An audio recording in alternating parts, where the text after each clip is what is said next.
So with the rise in global temperature and extra people contradiction in all over the globe, there is a need to find innovative solution to mitigate the major impact of climate change. Here the cooperative societies with their unique solutions at the local level could provide alternative solution to mitigate the risk of climate change. There is a need to support their role by the government with adequate funding and policy support. So what are cooperative societies? What are cooperatives? So cooperatives are people-centered enterprises owned, controlled and are run by and for their members to realize their common economic, social and cultural needs and aspirations. So cooperative bring people together in a democratic and equal way. Whether the members are the customers, employees, users or resident, cooperatives are democratically managed by the once member, once vote rule. So members share equal voting rights regardless of the amount of capital they put into the enterprise. So I'm talking about that what are the initiatives taken by the government to support cooperatives in India? What are those kind of support system which is provided by the Indian government to the cooperatives in India? In the Indian context, cooperatives are incorporated under Article 19 of the Indian Constitution. As union and association, further Article 43B was added in the directive principle of state policy. Part 4 regarding the promotion of cooperative societies. The Constitution in 1917, 97th amendment, if I am talking about that Act 2011 added a new part 9B right after part 9A, which is connected in with municipals regarding the cooperatives working in India. So recently, a separate Ministry of Corporations has been created by the central government for realizing the vision of Sahkar se Samriddhi. We can say prosperity through cooperation. And it gives a new push to the cooperative movement. So how are cooperatives significant in mitigating climate change? If I am talking about that collective and innovative solutions, so cooperatives collective it provides solution to the looming impact of rising temperature, loss of jobs, so depletion of water resources, degradation of land and forest, resources and accumulation of wastage leading to health hazards. So implementation through consensus, the explicit adoption of eco-social agendas by cooperatives is viability and vitality, providing as a basis for positive differentiation and stronger ties to important constituencies. Stakeholders and strategic allies also. So emission neutral work. So like cooperatives contribute to the sustainable management of natural resources in several ways.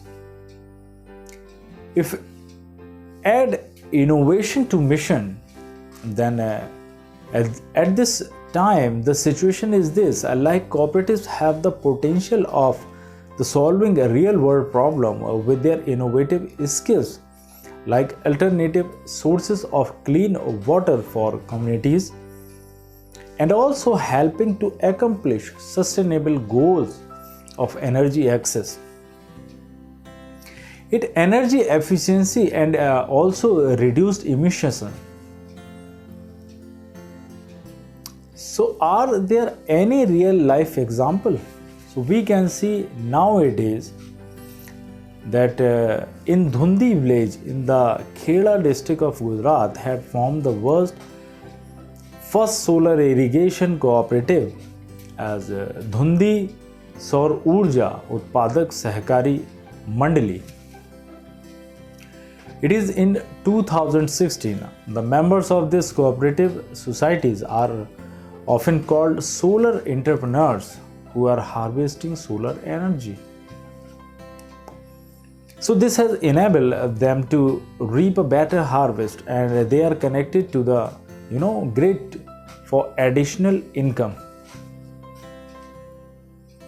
So Indian Farm Forestry Development Cooperative, it's a umbrella cooperative, is turning a wasteland back into the forest in 3 north central states of India, and the states are Rajasthan, Uttar Pradesh and Madhya Pradesh.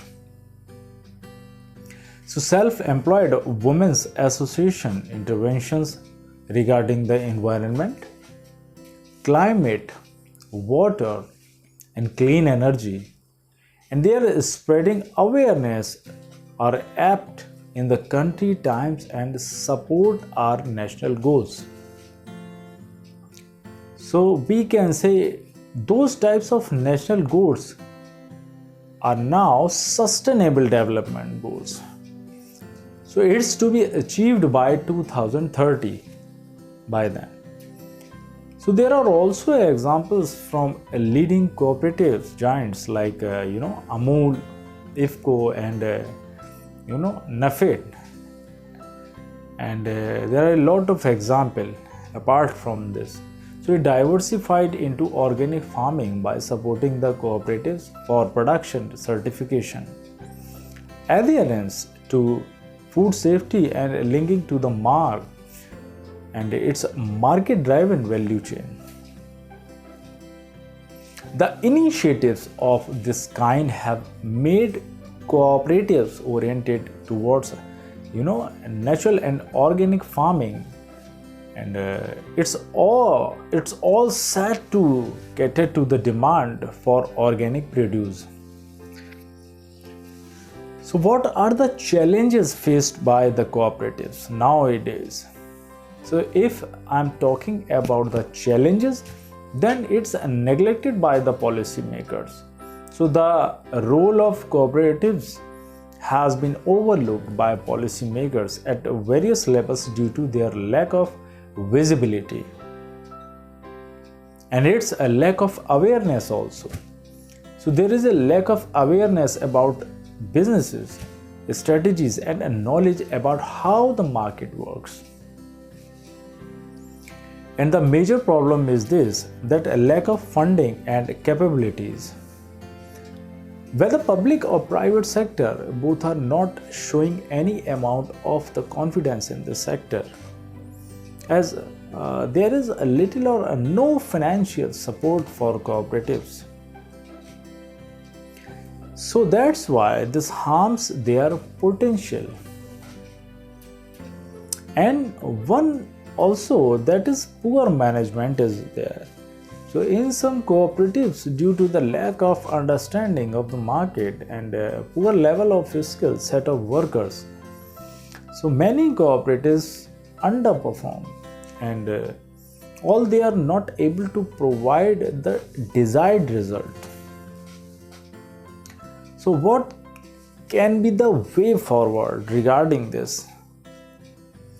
So dual status for cooperatives, their role should be accomplished, and further support should be provided by various stakeholders, including government, cooperatives, etc. So by its bringing their most significant competitive advantage to the table, if I'm talking about, that's namely their dual status at association and enterprises. as they are businesses which are run by local communities. So I'm giving an example. For example, member of a village. So member of a village fulfilling the major part in this regard. So economic point of view, if I am saying that economic and society role, that is by making profit and sustaining a business, they are supporting the economy, and by creating wealth they also give back to the society and fulfilling their social role. And if I'm talking about the need for enhancing capabilities, the cooperative members need to understand the pervasive impact of the climate change and environment degradation. So it's know how to climate change developments. That's the necessary part. If I'm talking about awareness and action, so reaching out our cooperatives for raising awareness about environmental problems, training, and on adoption and mitigation, forging alliances to work together. And investing in cooperative enterprises and innovations are required to have a green agenda for a sustainable future.